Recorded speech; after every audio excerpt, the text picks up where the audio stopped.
Welcome back, everyone, to the latest edition of Keane Talks United. This is obviously my Manchester United podcast. I say I'm going to do every 1 to 2 weeks. My apologies. It's been 3 weeks. Work, life, all that crack gets in the way. But I'm absolutely happy to be here today to talk all things Manchester United and also, I suppose, some more football talk as well. But tonight, ladies and gentlemen, I'm not alone. I am not alone this evening. I am joined by a very good friend of mine, a fellow Manchester United creator, and an honorary Irish person. I'm joined by Mr. Giulio Lecce. Giulio, how are you this evening? Do you know what? If you said honorary Irish person a year ago, I think I'd have been very surprised given the narrative you spin about my affiliation with the Irish. But I'm excited to be here, man. I've been looking forward to this, so I'm really happy to be here on a show with you, talking about, you know, 23, 24 geezers who have no idea we exist, frustrating us every week. Yeah, that's it. Look, I said, to be fair, I know life is work has kind of gotten in the way in the last couple of weeks in terms of doing content, but I think it's actually appropriate, I think, to come on and actually talk the fact that we've had a couple of games, we've had a sample size in terms of how we're getting on, what talking points there are, and I suppose not talking for the sake of it, if you know what I mean. So it's good to have you on. It's good to see you as always. And look, we are gonna crack straight into it. Obviously, look, we've had the first 4 games of the season, 3 league games and a cup game. I suppose for the purpose of the show and professionalism, we're not going to talk about the loss to Grimsby. We're just not going to do it because I'm not going to crash out on my first podcast back in 3 weeks. I already did Julio's that on my channel. Yeah, I already did that on my channel. You've already done it on your channel, so there's actually no need for myself to crash out. If you want to see someone crash out, go to Julio's video on Red Brew Review after this video. Obviously, don't do it right now. But look. Sorry, I just want to say on that, if you ever want to see what a very polite person looks like trying to crash out, that's probably your best example of it. Yeah, if you want a PG version of someone crashing out, do go It's over and not check someone out Julio's screaming video. and effing and jeffing into a camera, trust me. Yeah, 100%. But obviously, I think Julio, our season is kind of kicked off. Our first 3 league games, we've had the loss to Arsenal, the draw to Fulham, and then consequently the win at home to Burnley. How would you assess how our season started and how I suppose, how we've got on really? Because I think even for myself and maybe other Man United fans, it's kind of mixed emotions in the last couple of weeks. I think it's do you know what? I think it's the most complicated kind of start United have had to a season after Fergie has left in terms of the fans and what's happened, because I think, I mean, the only thing I can think of close to this would be this time last year. After the Fulham game, everyone was like, okay, we'll win at home for opening game, fantastic, clear style of play, we're looking decent. And we lose to Brighton, we lose to Liverpool as well, and everyone's a bit like, okay, this is not good. Granted, we played well against Arsenal. What I was worried about going into the season was because we hit such rock bottom that anything would have been a bounce, and we would have been happy with anything that looked remotely decent based off of how bad we were last season. And I think the telling game would have been Fulham for me, because last season we proved that we could turn up in the big games, and all the others kind of just weren't good enough then. And I know the draw at Fulham was bad, and the reaction after the Fulham game was bad. I think the crowd, I think the fans have taken Fulham's words a little too literally with what Marco Silva and what Alex Iwobi said, because I don't think. I mean, we started the first 20 minutes really well, and then we kind of tailed off. We absolutely battered them in that first half. Yeah, we did. We played really well, and that was very encouraging to see. I was annoyed that Cunha didn't get a goal, but I think that I think that the comments Iwobi and Marco Silva mentioned about, oh, we know how to play against them, we know how to cut through them, etc. Regardless of whether I think they oversold it a little bit for what they actually did, but at the same time, I do think they're quite worrying comments to hear, because Yeah. I think the way we were pressing as well, actually that day, I think we pressed in the 5-2-3 shape. Now, the reason I mention that is the fact that we seem to get cut open quite easily, and that's quite worrying. It's quite worrying how easy we are to play against. You saw that against Grimsby as well. I think the Mm. Burnley game, I'm glad we got the win in the end, but we did make it really hard for ourselves. I think really it depends on because there seems to be two camps you're in. You get the fans who are with 3 or 4 games into the season. You get the fans who are with 10 months into this. You get the fans who are, aside from that, you've got fans who are in the hypotheticals. You get fans who just go off of evidence of what they're seeing. And then I think there's that very small gray area in the fan base where you think, right, okay, we look at we look at all the things in between, because, and I think for every manager we've had, the main two categories have been you're either in or manager out.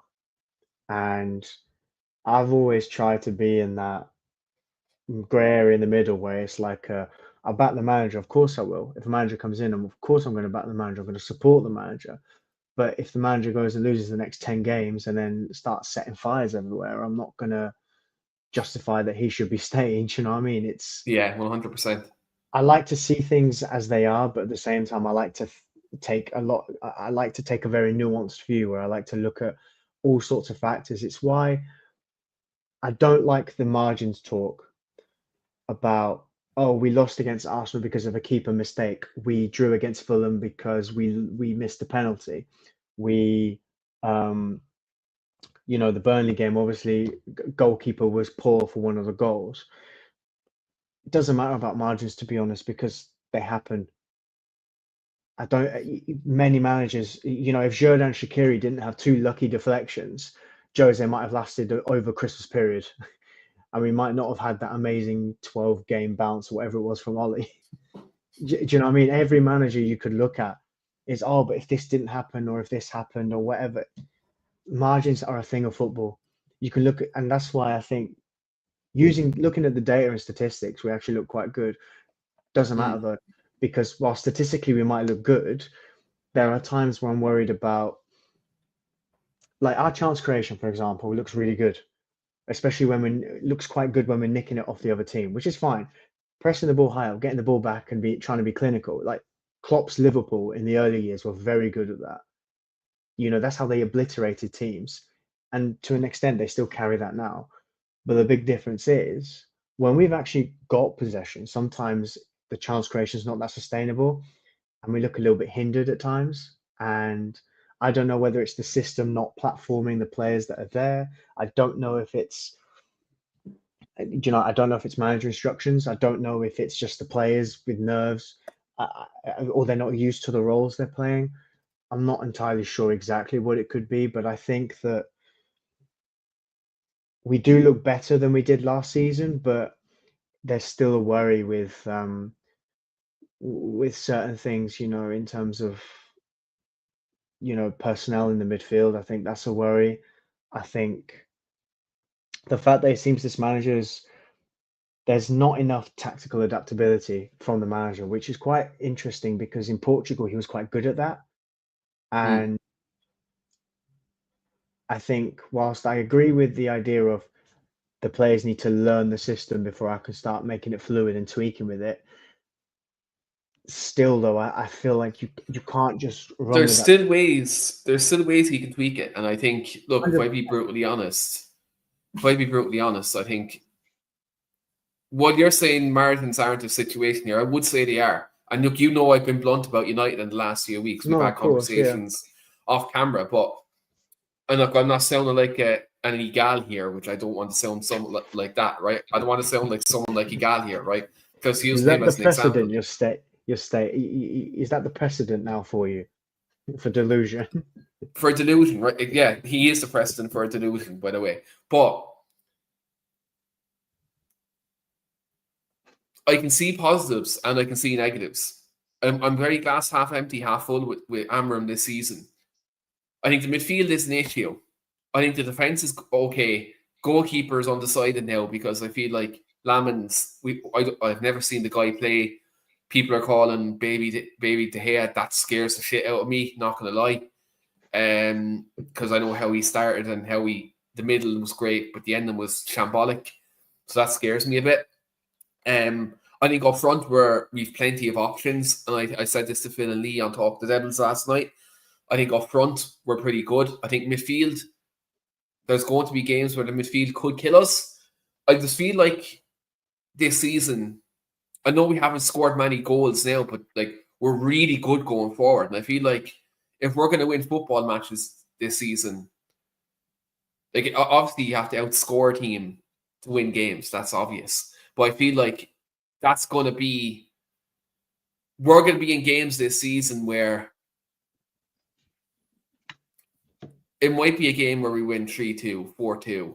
You know, I feel like once we keep going, I think as long as the season goes on, we will score goals because the quality of player we have in their attack. I just feel like the midfield might kill us in certain stages. You know, I feel like if Ruben doesn't, in some games, I'm not saying every game, if you want to stick to 3-4-3, fine, he can do it.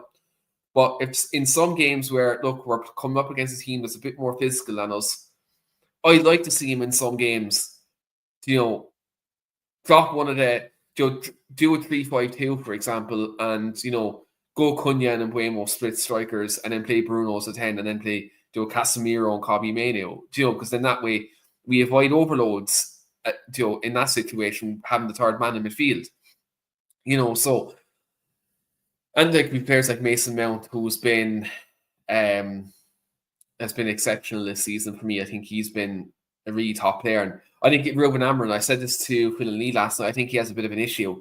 I'm not saying it's a good issue to have, by the way, in terms of what attacks he goes with, because I think Mount at the moment for me is undroppable at the minute.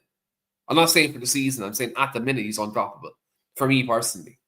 Looking what he does going back the way in transition to help us, and going forward, he's actually been quite good. And he leads the press quite well. I think he's probably the best presser we have in the team. And if we're going with an aggressive press, I think Mason Mount has to be in the team. So it's weird because I think hindsight's kind of telling me, and Phil and Lee, we spoke about this last night. Hindsight's probably telling me Sesko probably won't fully work in this system, but we've spent that much money on him now that he I suppose there's going to come a time where like he has to start. But like I think the system at the minute is probably what's going to like give Ruben problems in terms of getting your best players in your best positions and then having the best balance. And I think that's where, for me, I think Ruben's going to have to, and look, this international break might be a time for him to rethink things, because he said that in his presser before Burnley. He's going to use the international break to kind of, I suppose, think about things. Maybe he switches system after the international break. Who knows? You know, maybe he becomes less pragmatic. But I feel like for him to succeed this season, you know, you're going to have to rely on your attack. Yeah, look, we know we're fucked for a holding midfielder until January at least. And look, we have to roll the dice. I think Ruben has to roll the dice. I think there's going to have to be plenty of games where Ruben's going to have to take the handbrake off the lads a bit and be like, hey, look, you know, we're playing well, we're attacking well. You know, we have to. One thing, right? I think we play well in games at the start of games and we finish games well. It's just that middle. It's just that little, like, if there's like a first quarter, second quarter, third quarter here, it's that second quarter, bang in the middle, where Man United, under Ruben Amorim this season, and in some games last year as well, where we lose all composure. And I feel like if we get that right, we'd be a really good team this season. I feel like there's that kind of middle period where it's like 45 minutes to 60 minutes. Like that period in the game for me, in his tenure, is where we really don't perform. Because like we've seen it last year, going towards the end of games, we got to a lot of equalizers. winners. You know, we got the late one against Burnley the other night. I know I didn't want to talk about Grimsby, but evidently we got late goals against Grimsby. You know, Arsenal just have a top class defense. Like, look, we are unlucky not to get at now at the Arsenal game. You know, I just feel like right now there's a couple of underlying problems that Ruben does have to sort out, and I feel like the midfield is definitely one of them. But I feel like I don't know if it's something that he individually can sort out, but as a collective that needs to be sorted out. I think it's the overall concentration within the full starting 11, you know, and the players who come off the bench as well. I feel like that's this middle part of the game for us at the moment. We lose all composure, and then the opposition scores, and then all of a sudden it kicks the team into gear, and all of a sudden we're the exact same as we were in the first 45. So I feel like, is it a sports psychology thing? Is it a tactical thing? You know, I think there's many different ways you can analyze that and say the way we start second halves, for me, I think is a big issue. Joe, you can talk about setups, you can talk about tactics, you can talk about all these different things, but if psychologically these players are coming in, it's taking them, you know, time to evidently settle into a second half. It's a bit of a worry for me, and I feel like during the Raleigh, it was second half FC. Do you know what I mean? Second half, some games we were blitzing teams. You know, Fergie, we were literally Fergie time. So like the way I look at it, like I think that's one thing I think for me, Ruben Amorim has to sort out. Regardless, you can talk about 3-4-3s, 3-5-2s, 4-2-3-1, 4-3-3. You can talk about all these different systems and the ideologies and all that type of stuff. But if you can't concentrate in games, that's a big issue for me.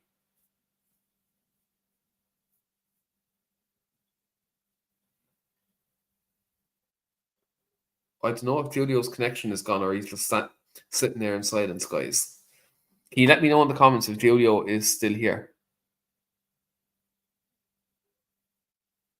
Can you let me know? I'll come to a couple of comments while waiting for Julio to come back. Oh, No, you're I'm here. back now. I'm back now. Yeah. Don't know what happened there. I don't know if it was your end or mine, but something just got lost. Aiden said you were gone. Where did you lose me? I can't remember, but it wasn't that long. It was only about 10 seconds. So yeah, but like I think the concentration is an issue for me, and I feel like if you talk about systems and pressing, and you can talk about set pieces, all this type of stuff. I just feel like the way we just fold in them, like at start of second halves, really for me. Like I'd love to actually get a statistic of Ruben Amorim's tenure when we've conceded the most goals. I'm gonna go ChatGPT right now. I wouldn't trust ChatGPT statistics. Trust me. With someone, I've had a lot of fun with ChatGPT, but yeah, one thing I've found is they can be quite fraudulent with the statistics. I mean, yeah, like I think you'd be like Egal there, oh my God. looking up ChatGPT and Arteta's process and what's the 5 steps of Arteta's process. What a fucking loser. Yeah, what phase are we in now? Oh, don't stop talking about phases. Do you know what? You're right about the midfield, though. I think my biggest problem with the midfield last season and this season is the fact that there isn't enough. There were two big problems with the midfield. One is the technical quality, and the other is the legs in the midfield. And I think 3-4-3 is quite a specialist formation, and especially with Amrim's version of it, there are specialist profiles that you need. And technical quality, you can't. I think if you've got a two, you can't get away with not having legs for one of them or not having technical quality. And unfortunately, we've got the likes of Ugarte, for example, where that's not looking good at the moment. Now he has I'm the not legs, but he just doesn't have like his decision making is unbelievably bad. Like the issue I've got with Ugarte is I'm not going to criticize what he could never do. Do you know what I mean? Like when we signed him, I knew that he wasn't that good technically on the ball. It's why Ten Hag never really played him until the day he was sacked. But I think that I think what I will criticize Ugarte on is the fact that I'm watching him come on in games, run around like a headless chicken a little bit and lose his duels, some of the stuff statistically that he was supposed to be good at. And then a lot of times last season, 60 minutes, he's gone, he's off the pitch. And like we saw with Donny van de Beek, people would say, "Oh, why is Donny coming off after 60 minutes?" If he can't last 60 minutes, that's a fitness problem. It's not the manager's fault. And I think the same thing for me would the change I would make, because you can have tactical systems, different systems, but you can maintain the same principles of play all the time. It shouldn't hinge on just one formation. I understand, obviously, with shape, with the formation, how it's set up, that's how you want maybe to attack or defend or whatever. But in pre-season, we saw the formation be fluid, whether it be in a pressing stance of a 4-4-2, whether we saw one of the tens like Cunha drop into midfield along with Bruno and Ugarte, I think it was, to form a three in midfield. And I think having a three in midfield, especially in this league, if you're lacking legs in midfield, what do? You put another midfielder in there. You make up the Yeah, numbers. You're lacking technical quality.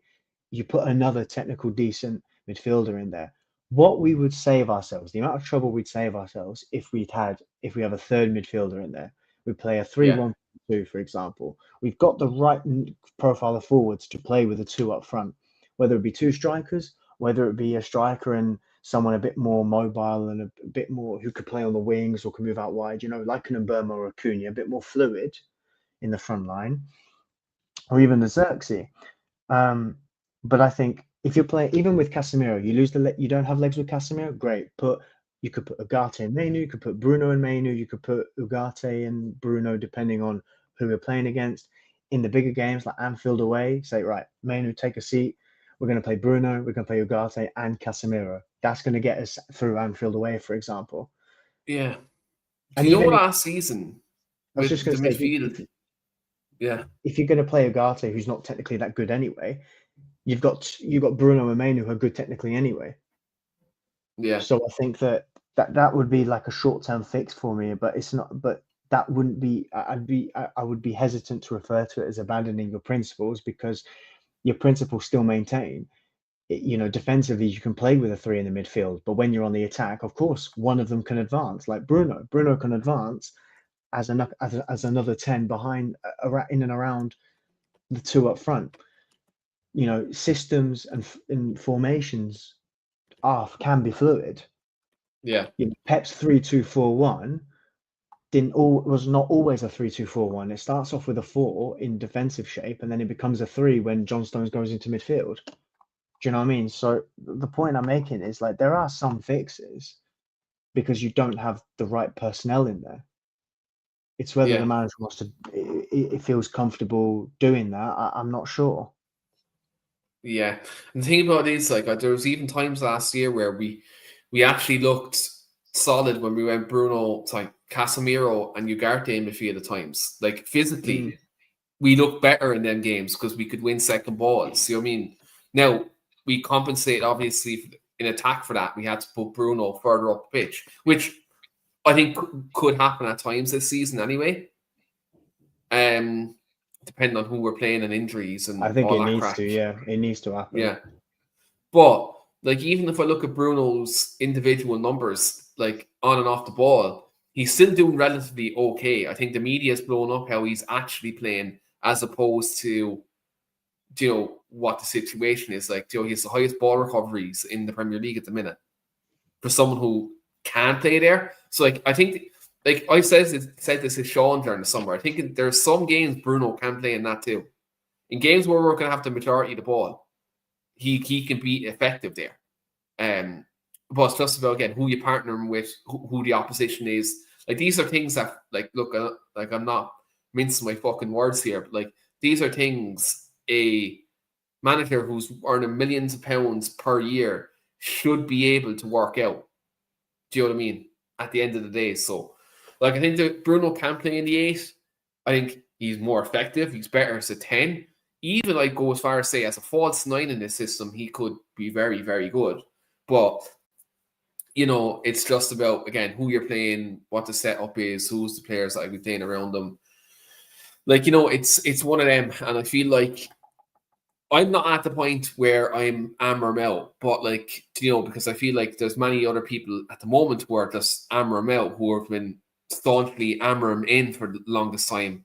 And I feel like now's not the time to say that. I think we're at a stage where this period now after when this international break ends, I think that's the telling time.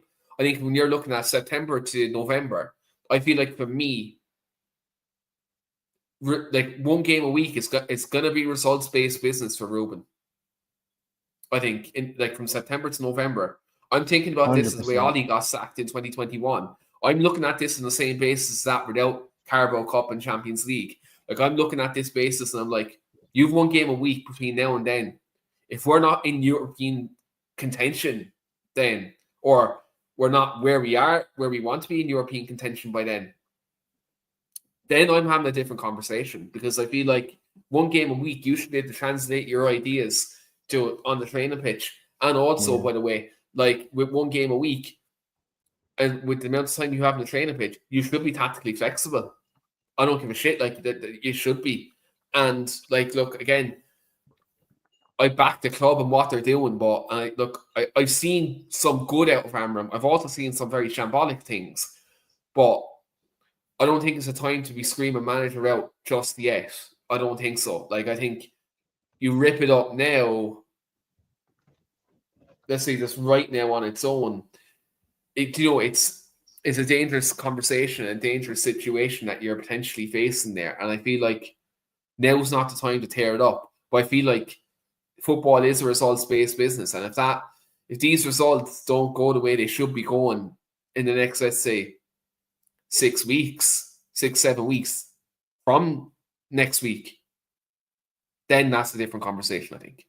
I think you're absolutely right with that, and I think that one thing I always say, no matter where you are in the league, whether you're challenging for the title, top four, European places, or even battling relegation, 10 games is probably like around game week 10. That's probably when you're going to get the best kind of idea of where teams are at. I said that on, I can't remember where I said it. It might have been on one of the other shows that I do outside of my own channel. I think I said that with all the relegation, with all the teams that will come up from the championship, they've all got that new league bounce. Do you know what I mean? That promotion bounce. See where they're at game week 10. And I think the trouble with us is you can't base what we're doing at United after 3 or 4 games, because we've got some easy games and some tough fixtures coming up. We've got City, we've got Chelsea, we've got Liverpool in the space of 6 weeks. All tough opponents. All, those 3 teams I'm expecting to finish in the top 3. I don't know about Chelsea now that Cole Palmer's injured. I don't know the severity of his injury actually. But Chelsea, to be fair, Estevao stepped in for them and he's looked top. He's looked really, really good. João Pedro's going to look really good for them as well. So, do you know what I mean? Chelsea have just so many good players that I think my biggest issue with the fan base actually. So I'm going a bit like I don't know how to describe it here, but my annoyance was at the end of the season. I said, guys, I'm worried about Amram because I don't care if you consider that a 6-month write-off or not.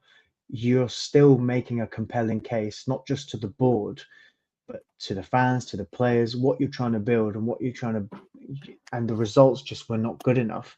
Management 101 for me is, you've got your principles and you stick by them, but you use what you've got, you try and platform what you have. And I feel like Amram hasn't been able to do that with a lot of the players there. Granted, statistically, this is a Frankenstein squad and probably isn't a lot of these players are not fit for a 3-4-2-1, but at the same time, like, your job is to work with them because they're professional footballers. And my annoyance came with people telling me, oh, you're negative, or oh, back the manager, he needs a preseason, he wanted it, he needs signings.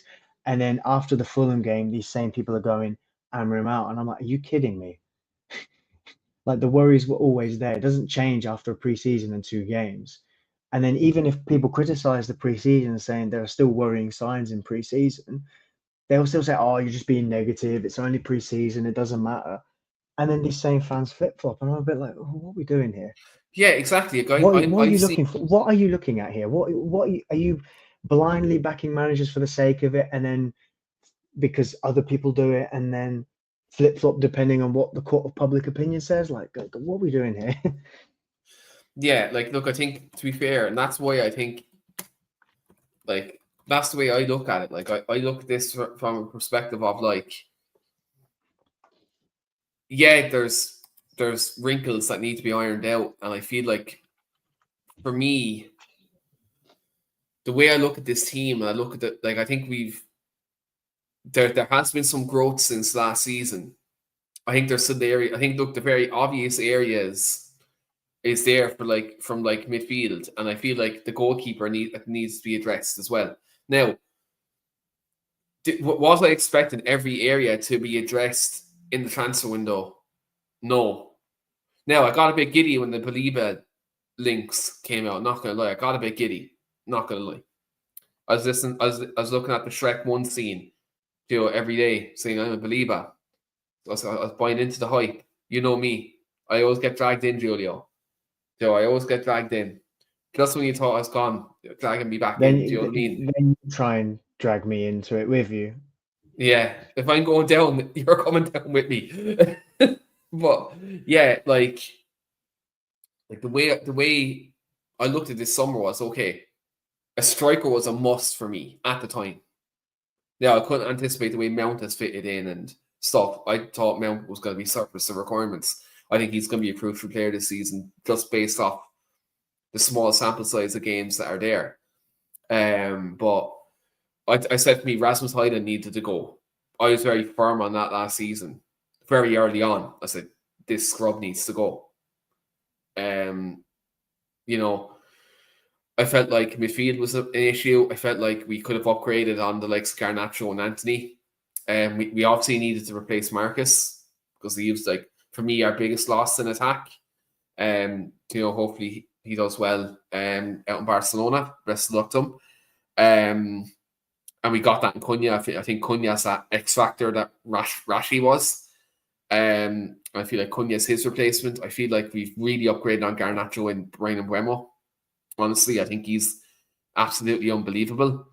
Sesko, again, I'm going to be honest, I'm really undecided on him, and I'm not saying he's an absolute flop, or I'm not even remotely calling him a flop, but I did, like, any games I watched of him in, like, the Champions League and the odd Bundesliga game I'd watch, I didn't really like the look of him. Like, I was saying this to you in the last couple of years when being linked to him, I was kind of like, I don't really fancy him, like, as a footballer, like, I just didn't really look at him and think, he's going to be a good player. Now, look, again, I haven't watched enough of him to say, like, he's 110% fit for Man United. Time will tell on him because he's young, but he has good physical attributes, which Højlund didn't have. He has a good first touch, like Højlund didn't have. So ultimately, these things are an upgrade. They're small little upgrades, and I'll take 10 positives when I can. But I'm undecided. I felt like we could have got a right wing back for me. Because I feel like Ahmad should be in there competing for two roles. I feel like the right wing back role he can play, but I also think he could be competing with Brian Mbeumo for that right side of 10 role as well. I feel like Diogo Dalot for me is just not fit for purpose, and I felt like we could have went out and got a right wing back. Even if Amram trusted Ahmad is his first choice right wing back, I felt like for me, get someone else to deputise for Dalot, because I feel like Mazraoui, he can play right wing back, but right centre back for me in the back three last season he played his best football. So I feel like that's where he's best used, kind of, I suppose, deputise for Lenny Yoro if Lenny Yoro's out. So that's why for me I felt like all these things won't get sorted in the summer, and I just felt like at the time, look, this season is going to be another one where there's going to be headaches, and I feel like there is going to be a lot of headaches, even if a new manager comes in, which will ultimately, I hope Ruben Amorim succeeds. But I feel like if a new manager comes in and we go back we are going to see some better balance in attack and stuff like that. But I feel like there'll be obviously some underlying problems then when we go to a 4 rather than a 3, and then we're going to say, right, okay, because we bought players for a 3, we're going to have to buy players for a 4. And look, ultimately, it's a word I hate using, but it'll be another process then. Do you know what I mean? And that's just the way it's going to be. And I feel like, look, that's why I'm saying we kind of have to ride out this fucking process again. Fucking hell. I feel like we're just going to have to observe what's going to happen in these next kind of 6 weeks, and then we're going to see then where we are. I think then we can judge, okay, what's the trajectory of our season? Is it going to be fighting for top 4? Is it going to be fighting for like top 6? Are we going to be back down bottom half the table? Or, Jesus Christ, dare I say, are we in a title challenge? That I think these next 6 weeks will dictate that. You know, a title challenge will be an absolute dream. Do I think it happens? No, I think top 4s are seen in this season in terms of the best we can achieve. I really do think that. Well, it could be top 5, depending on how the English teams perform. And look at this bastard. Look at this bastard saying Yeah, relegation. he says that now, but when we win the championship away at like Stoke or something in May next season, it's another trophy we win that you haven't got. So cry more. Yeah. We'll still be Manchester What, United. also, by the way, Aidan says United will have a similar issue that we concede a lot, but we'll outscore teams. And then he says we're going to get relegated. So what are we going to be? 2011 Do you know? Blackpool? Is I that do what you're agree saying? with that. I do agree with that in the Yeah, sense of me like too. Yeah. Klopp before he got Alisson, Van Dijk, and Fabinho, his teams were very much like, "We'll just outscore you. We'll see the basketball games." In fact, we saw it in Klopp's last season as well, but they just knew how to win games. Yeah. So I do agree with that. We don't have the stability in the midfield. I think in terms of the player, like I think I still maintain that I think we should have spent the big money on a midfield over a striker because I think we had enough attacking options. And I feel like I would have been more content if we'd gone for a midfielder like Baleba or even a cheaper alternative who would have been a good option anyway. Like Ugochukwu. I know Ugochukwu is the football hipster favorite over the summer, but I've liked this guy for about a year now.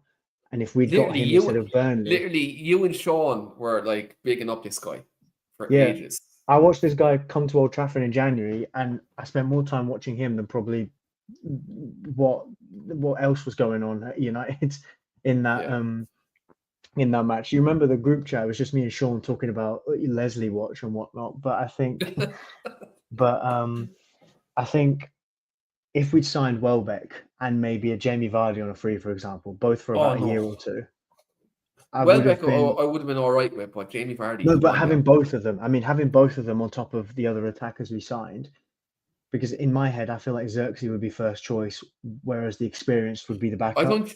I don't think Jamie Vardy would ever sign for United after 75,000 of those, calling his wife a slag. Like, to be fair. No, no, absolutely not. But I'm just throwing a free agent name out there just because the fact that I looked at the others like Wilson and Calvert-Lewin, and I was like, no. So I'm just No throwing that chance. name in there. Like if we could, like if Edinson Cavani was available on a free, like now, I might have considered that with Welbeck, and then we'd gotten Baleba or something. But I just think my issue with the striker signing is like, yes, Sesko is more proven than what Hoyland was when we signed him, and Sesko's been around for 3 years, but pretty much in the public eye. But I think that you signed one young striker for big money and it doesn't work out. I don't think the answer is to do the exact same thing again 2 years Yeah. later. Regardless, normally I said this the last time I did a show with you on my channel when we had Darrett and LA on there. I said to you, I'm all for Vivil's talent ID and saying just pay the money, but I would have rather have paid that money for Osimhen, including his wages, or even Ollie Watkins. I would have rather gone for a more proven name He for was that my kind of option money. this summer. Yeah. But Ollie Watkins was my number mm, one. Actually, no, I was Osman. Sorry, Osimhen was Watkins. my number one. It was Osman. I think my top 3 or 4 was Osman, Watkins. Who was the other one? Gyökeres? Who did Gyökeres number 3, and Evan Ferguson it was number 4, just for Oh, of selfish course, Evan reasons. Ferguson's on there. Evan Ferguson was my number Of 4, but then of course, man. he's out in Roma now. He's playing really well out there, and Yeah, we're going to talk about Ireland later on in the podcast. yeah. But yeah, they were my kind of top 4 options, and that's kind of the way I was looking at our striker options. I was thinking about Gyökeres was my number 3 there. But like, look, I wasn't. I'm still not sure on Gyökeres. Even at Arsenal, I think Gyökeres has started the season. He looked a little bit heavy in games, even in the preseason games he played, and I feel like that's preseason tax because he didn't train with Sporting or anything. no, he didn't. No, I think. I mean, I said at the start of the summer, and our good friend Reese Russell, shout out to him, was looking at me like I Shout was out an idiot Reeds. when I said this, but I felt like Osimhen is a better fit for the Premier League than Gyökeres is. Physically, I think his goal record, I think, is also quite good as well. And for the kind of money going, I think 60, 70 million quid for either of them was still good value anyway. But I think that I think Gyökeres is the kind of striker, especially because I don't think Arsenal will play to his strengths enough. And I think very like his goals against Leeds, one was a penalty and one was something he created for himself out of nothing that wasn't created Yeah. for him. And I think he might be a bit of a Lukaku in the Oh. sense of he'll stat pad against the smaller teams, um, and he won't do so well in the bigger games.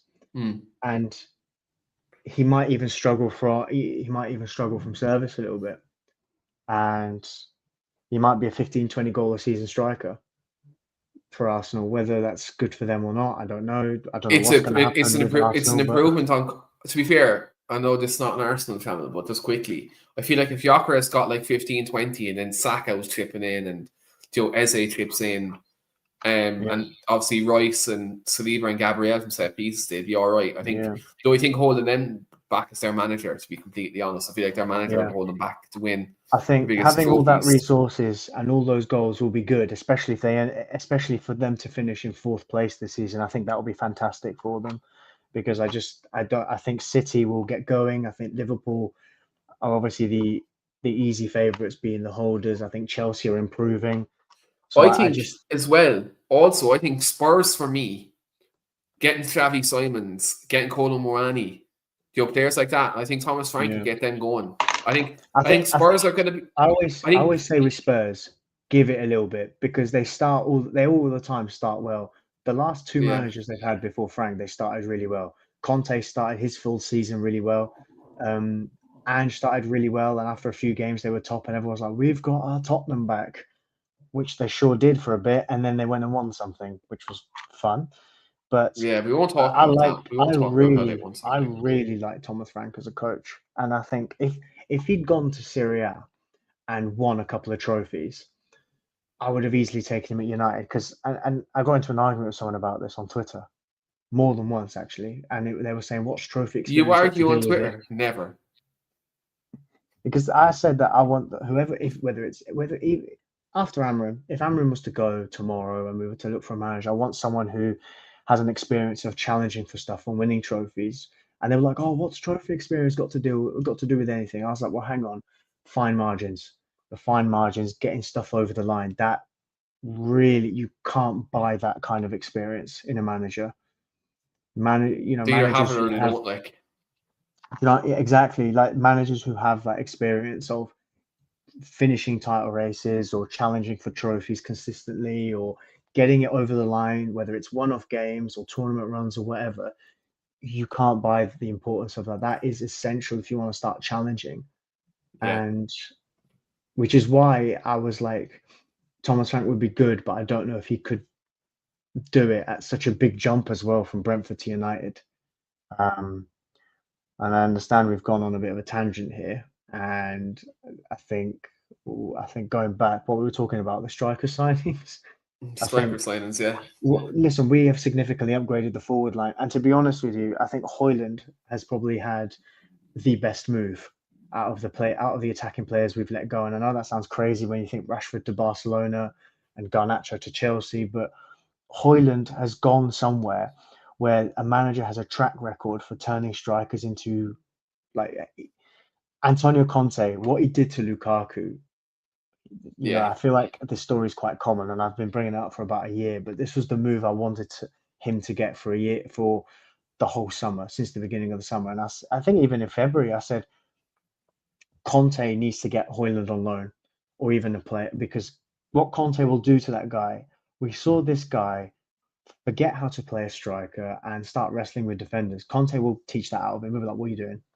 He will teach him how to yeah, play back to goal without wrestling.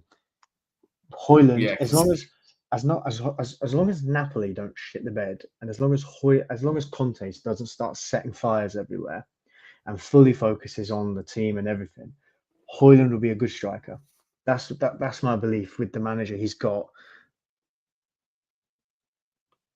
I don't yeah. know if you want to weigh in on that. No, I'm not going to weigh in on Rasmus Højlund. I'm not going to. I I'm know how not going much to you do it. love Rasmus Højlund. I'm not going to do it because again, I don't want to come across like I'm an absolute asshole. So look, hopefully he does well. He maximizes his transfer value and he gets a good move to Napoli next summer.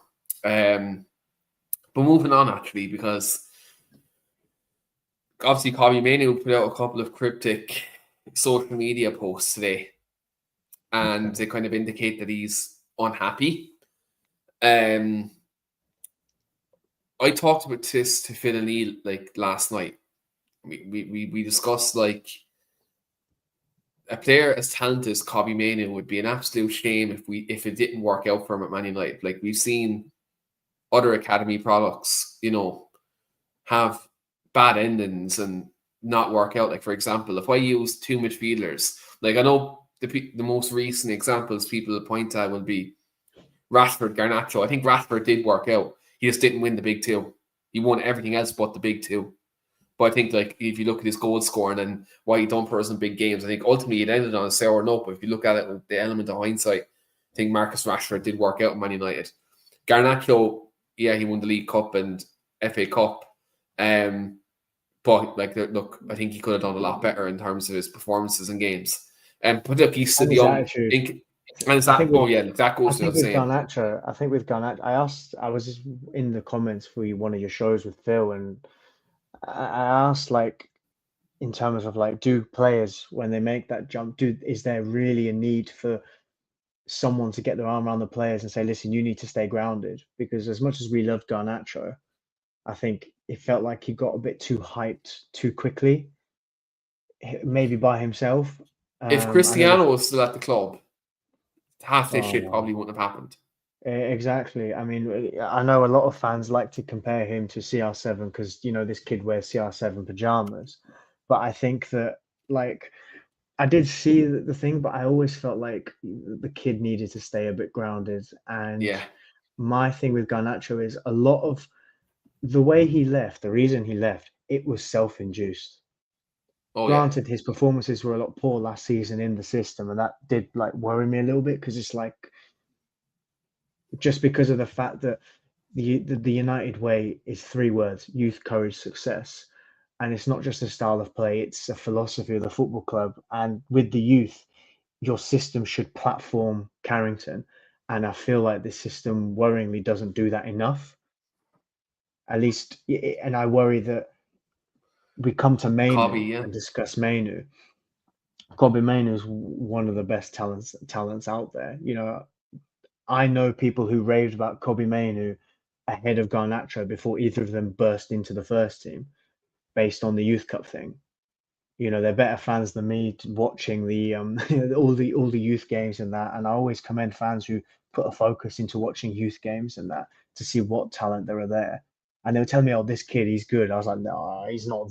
Come on!" Like comparing to I watched him Pogba in and that all U Cup final, Kobbie Mainoo, and I was that. like, there's a player there. And I watched him in that pre-season. I was like Yeah, there's a footballer there. I was like, there's a footballer there, like, and I feel like for me it'd be just a massive, massive, massive shame if it didn't work out. And 100%.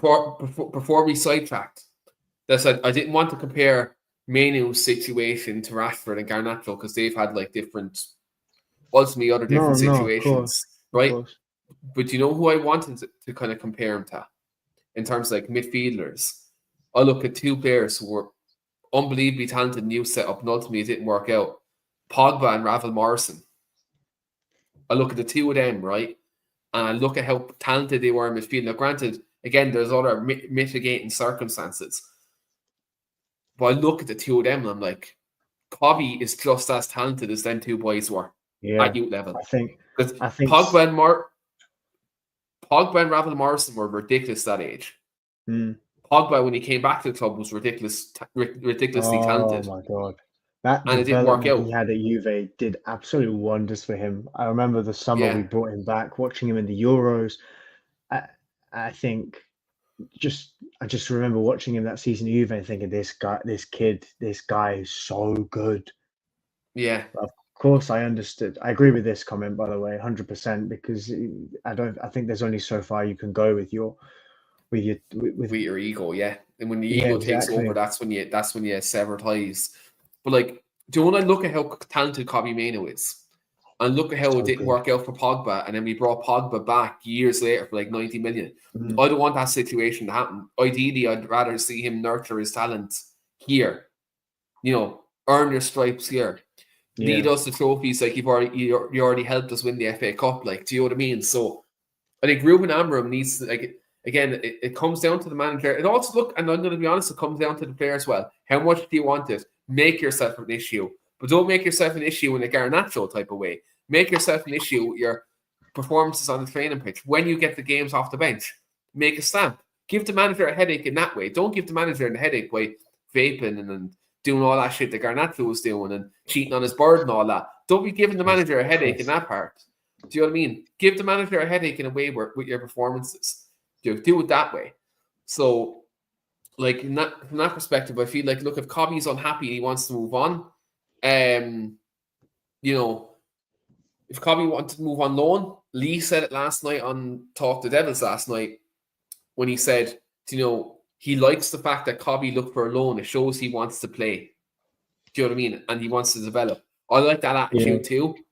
But look, I want Kobbie Mainoo now to give the manager a headache in a way where if and when he gets his minutes, go out and put on a good performance and let Ruben Amorim know, look, I need to play. Amber Leaf is back in the comments, and I'm not repeating what he said because then that means I have that. If you look at the comment studio, Amber Leaf's put in a very provocative comment there. Is that the fact that Kobbie Mainoo was unhappy that you have that situation there? Let us know in the comments. But yeah, look, in this situation, I want him to stay. I want him to fight for his place, and hopefully he can stay and help us redevelop and win trophies, because I don't want another Paul Pogba situation where he goes to, like Kobbie Mainoo goes to, I don't know, a team abroad, goes to like AC Milan, Inter Milan or something, and plays absolutely unbelievable, and then we're looking to buy him back then, and then it's one of them situations where it's egg on our face. I think it's egg on our face for a multitude of reasons. I think, yeah, I know Sir Alex let Pogba go because of the circus with Mino Raiola. Fine, I completely understand that. And then we ended up signing him back later for another manager. And I think the reason I point that out is because I'm not a Manager FC fan. I'm not a Player FC fan. I'm a Manchester United fan. And I think if you sell Kobbie, how many players of the last 10 years have left the club and then the next manager we look at and go, damn, Jose sold Blind and then 6 months later, Ollie's in the door. Are you telling me Ollie wouldn't have gone, damn, I would have loved Daley Blind? Or Van Gaal sold half of Sir Alex's title winning team and Jose comes in and goes, damn, I would have loved Welbeck, Di Maria. I would have loved, Raphael, Johnny Evans, all these players. And I think one thing I always stressed about a sustainable squad building, a sustainable transition for a football club into a good period is squad continuity and evolution, not revolution. I maintain we should have hired a manager who could work with what was there currently. And I feel like it would be an absolute insult, not just to Kobbie Mainoo, but to Carrington and the academy for a pathway for players. They might not feel that there's a pathway for them. We're already seeing Cheeto get probably annoyed at the moment already.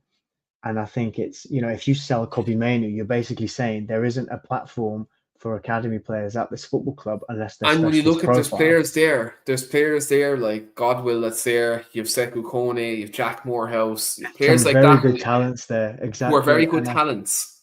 And it's kind of like this system, where do they fit? Like I know like they have to work their way into the first team, but obviously the the next next natural manager could come progression. in and be like, damn, I would have loved to have promoted Kone, Kokonki, even continue using, obviously Garnacho and Rashford leaving. Obviously, there were reasons why they were moved on by the football club, but I do find it a little bit upsetting as a United fan that we've not been able to platform Carrington, because let's face it, the last 10 years, as bad as they've been, every manager has had a youth academy player brought through.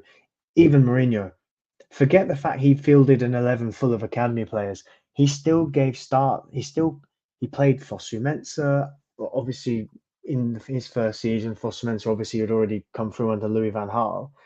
Louis van Gaal brought through lots of academy players. Jose let Joel Pereira play in the FA Cup as a substitute. Brought through McTominay. Continued playing the likes of Rashford and Fosu Mensah Hey, for a remember period. when do you remember when Jose made his manager's player of the year award and he gave to McTominay? That was Oh jokes. yeah, he poured some flowers out of a vase and went, "Here you go, mate." Yeah. But Yeah, do you know what I I mean? remember Even that. Jose, who people think no one cares about the academy, he still brought through young players. He still, Mm. and I think any manager you bring in, I guarantee Conte at Chelsea, by the way, gave Ethan Ampadu his debut, played the likes of Charlie Musonda and others in his team, and I think Chelsea weren't really a club that give opportunities to young players. So if serial winner managers can come in anywhere and be told, listen, we want to bring through academy players each year. We need to. It's part of this football club.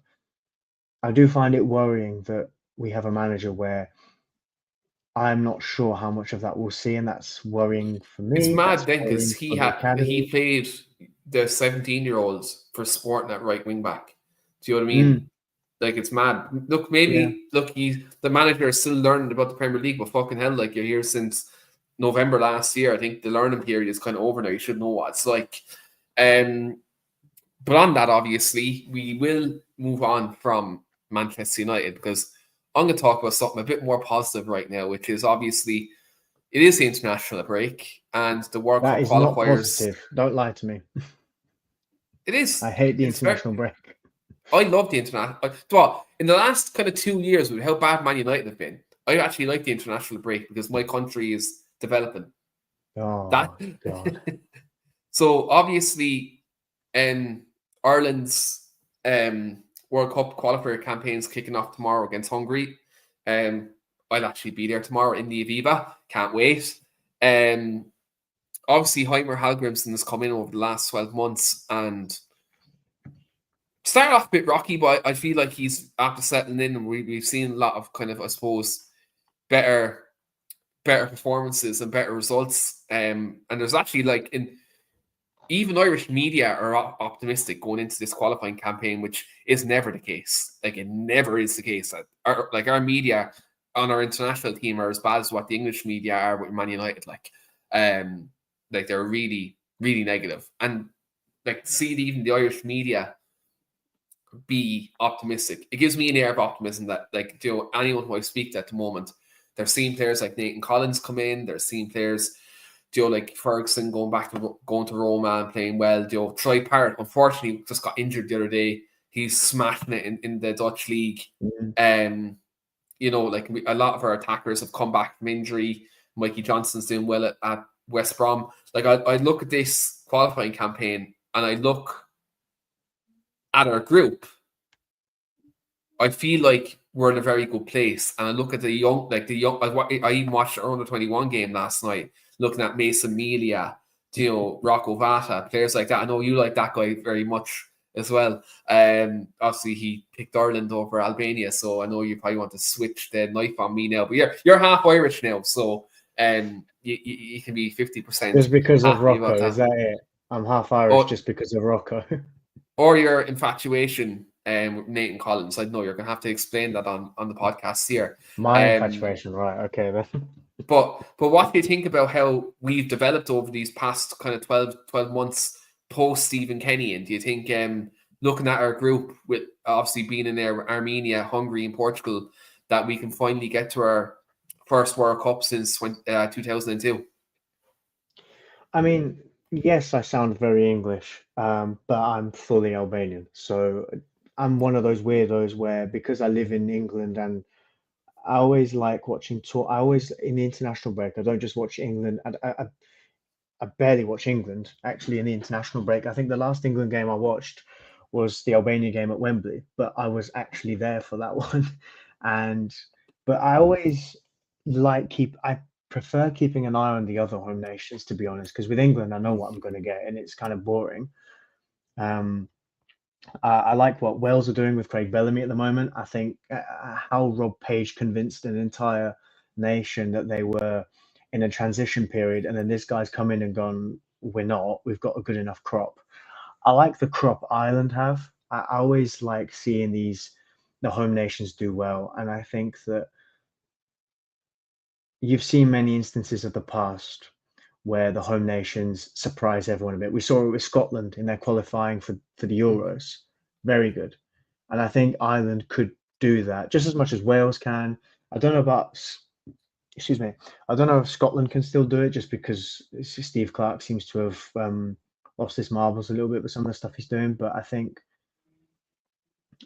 just I know I'm forgetting about Northern Ireland here, but to be they're probably the one home nation I haven't paid attention to, so I won't comment on them. I think it's a very good crop. I do like the system that he plays, and I've seen that comment in there, and it is a home nation to me just because it's local to me. I don't care. Ireland is as much of a home nation to me as any of the others. I don't really care. And I think there's a lot of good young players that Ireland have, not just in the 21s, but the actual in the actual men's international team. And I do think when I look at that group, I do think it's possible. You know, I think I've seen tougher groups. I've seen teams fail in easier groups, put it that way. So I think that like I was very surprised with the appointment of the manager, but I like what he's doing. And I think there is a good enough crop there to battle it out with Hungary for second. I think Yeah, Hungary are probably the other team I would consider that could finish second. I think Portugal, I think will get top spot just because of the quality they've got in yeah. through their ranks. Um, so yeah, I think it's pretty much between Hungary and Ireland. And one thing I will say is I watched Wales not make the Euros, but when I looked at their group, no matter there was I think Turkey and Croatia were both in there. I think Armenia was in there as well. Everyone was piss poor in that qualifying group, and Wales and were happy to be there, just happy to be in the group. When one or two results, if they'd performed better and gone at it a bit more, they'd gone for it a bit more, they would have probably probably would have qualified. Yeah. So I And think that there is a very good chance that Ireland could do it. They've just got to do it. Do you know what I mean? They've actually got to turn up 100%. and play. 100%. I think tomorrow night is actually so key, and Dave mentioned in the comments as well. If we beat Hungary tomorrow, we finish second. I think if we start the qualifying campaign well, we'll get through to the World Cup. Like I look at it and I'm like, I look at the squad we have, and I feel like defensively we're rock solid. We've very good options in goal as well. Like we've Queeveen Kelleher, Gavin Bazunu, Mark Travers. Like they're all Premier League experienced goalkeepers. Obviously, Queeveen Kelleher was unbelievable for Liverpool last season when Alisson got injured. You know what I mean? He didn't think that Liverpool were one bit out of place when Kelleher was in goal, and like for Ireland, he's been unbelievable. Like Bazunu had a really good stint as our number one for a couple of years, and then Kelleher just Bazunu got injured. Kelleher's taken that jersey now. It's Kelleher's now. Do you know what I mean? Kelleher's like has been very good, and I feel like the goalkeeping situation is solid there. I feel like because Hal Grimson has kind of a hybrid between a back three and a back four, a lot it works because like Darrell O'Shea can go right back if we switch to a four. You know, Jake O'Brien can go to a right back as he's done very well for Everton. But equally then if we go to a back three, you know, we've Jake O'Brien, Nathan Collins, Liam Scales from Celtic as well, can play left centre back. And then, as much as I've counted them out, Matt Doherty has actually played all right since he's come back into the team as a right side of centre back for That us. must bring so much pain for you to say. Oh, it does. It absolutely does. Because I feel like if Owen Bamidele keeps playing well for Strasbourg, I think he'll get dropped for the World Cup anyway if we get there. Yeah. But I look at this options we had as centre back, and I feel like we're rock solid there. I think Robbie Brady's had like a resurgence in the last 12 months. I know he's injured now. He got our player of the year last year. But Robbie Brady had a really good stint at left wing back for us. But I think Ryan Manning is playing very, very well for Southampton in the Championship. And he's scoring goals as well. So, like, that's a very good option we have there. I just feel like at the minute, what's killing us, it's kind of similar to Man United, is our midfield, our central midfield options. I feel like Stephen Kenny was misusing Jason Knight kind of as a number 10. And since Jason Knight's kind of dropped back one into a number 8 role, he's doing very well in recovering the ball for us.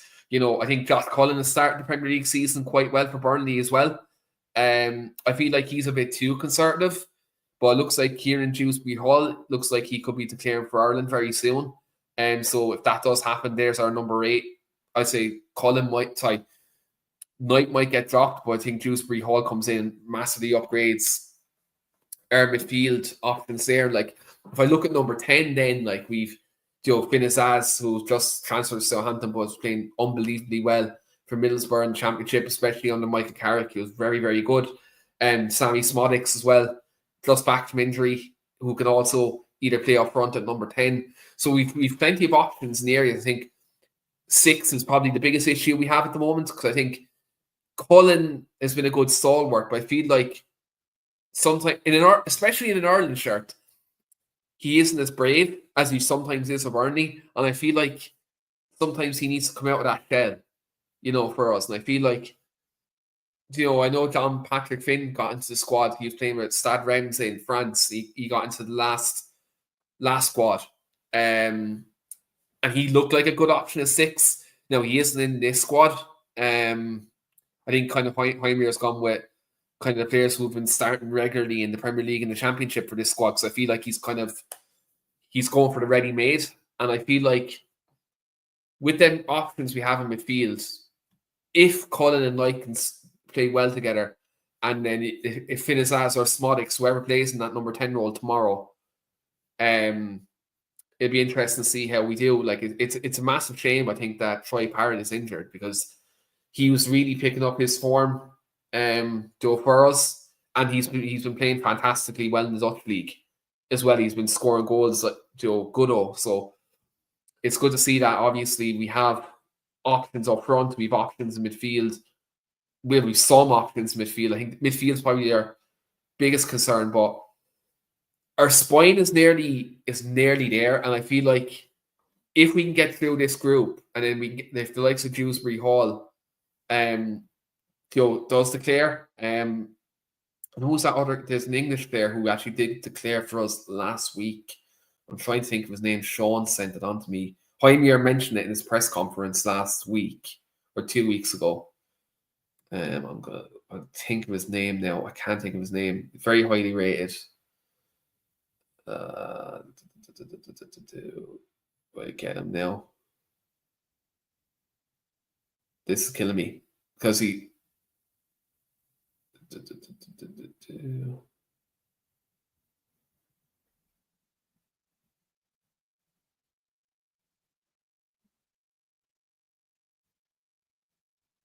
Louis Barry, that's who declared for us. Louis Barry declared for us as well. So that's another good option. I couldn't think of his name. That's a great option. Guy, that kid has been doing really well the last couple of years on loan down in Leagues 2 and 1. I think he's in the Championship this year, isn't he? Yeah, it's with Sheffield United now on loan. Yeah. From Aston Villa. But he's highly rated. Now, I haven't seen much from him, but I know there was talk of him declaring for England, and then we obviously, he's had his issues, but again, the more options, the better. And I feel like, where we are at the moment, if we don't qualify for this World Cup, I'm speaking worst case scenario here. Euro 2028 is where we definitely will be, because we're going to be one of the hosting nations for that. So we're almost guaranteed to be going there anyway. And then Melia and all them will be in for that one. Do you know what I mean? I'd imagine the likes of Mason Melia, Rocco Vata, all them lads who are on the periphery just playing in the men's senior team, they'll definitely be they'll probably be starters in the Euro 2028. Do you know what I mean? When we get there. But I feel like us as a nation, we haven't been to a World Cup now in 23 years. So like when you look at it from that perspective, like I think we're nearly there. Like Dave mentioned it earlier in the comments that we're developing well. And I just feel like the progression is there. I just feel like there's an opportunity for us to get to the World Cup. And if we do, look, regardless of how we do, I think Hal Grimson definitely can work on that and then bring us to Euros in 2028. And look, the fact that we'll have home games in that, going up to the Aviva, we could do something with the young team that we're going to have, and will it be? Well, I won't say their peak, but they'll be in there. They'll be tournament ready by then, And I think that's kind of where we are. Aidan said 2-1 to Ireland tomorrow, and then he also said, "Don't mention Kelleher, that you'll make me tear up." And then he says he missed him at Liverpool. Yeah, Julio, I wasn't going to let you get into an argument with the lads about Ireland being a home nation, because I know Irish people, and I know that they don't like being associated with England. So I didn't want to go down that rabbit hole while we're live on the podcast, but I'm glad you cleared it up in the comments. No, I had to clear it up because I just look like a degenerate idiot, to be honest. Yeah. It holds a 100%. special place in my heart a little bit. So, Yeah. England is home to me because I live here. So, yeah. What do you think? Like, obviously, Evan Ferguson had his injury problems in the last kind of year and a half, and he had that kind of loan spell at West Ham that didn't work out. But he looks like he's after hitting the ground running. Yeah. In Italy with Roma, and a lot of their fans are actually taking to him really well. Do you think, obviously, with the injury to Troy Parrott now, that Evan can kind of, I suppose, lead that line for Ireland now, considering it was nip and tuck whether he was probably going to start probably until the Parrott injury? Yeah. Yeah, I did worry for Evan Ferguson because we saw him break through, and then like I've done shows with people who've told me how overrated he is just because he's barely played. I'm like, you've barely heard of him because he's been injured. And there was obviously that argument with De Zerbi nearly 2 years ago, wasn't it? Between the Irish FA and De Zerbi, there were issues. I can't remember what the story was with that, but was it Evan so was injured and then basically what happened was Evan Ferguson was injured and Brighton didn't want him to go, and then he did go, played against France, got injured, then he was out injured for a while with Brighton.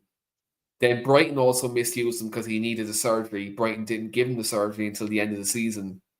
And then which sets you back as a footballer. It sets you back. We saw it with Marcus Rashford. We saw it with he needed that surgery. He said, "Well, no, I want to go to the Euros." And then when he came back, he had the surgery afterwards. And I was like, you probably would have been better off doing the surgery a lot sooner. Yeah.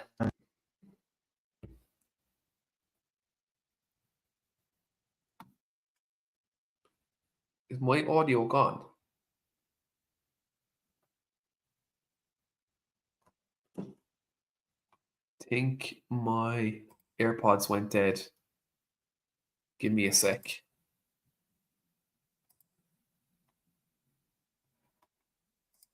Can you hear me now? Talk, Julio. I can't hear you. I'd say my AirPods are gone dead. Just give me a moment there. I love live YouTube.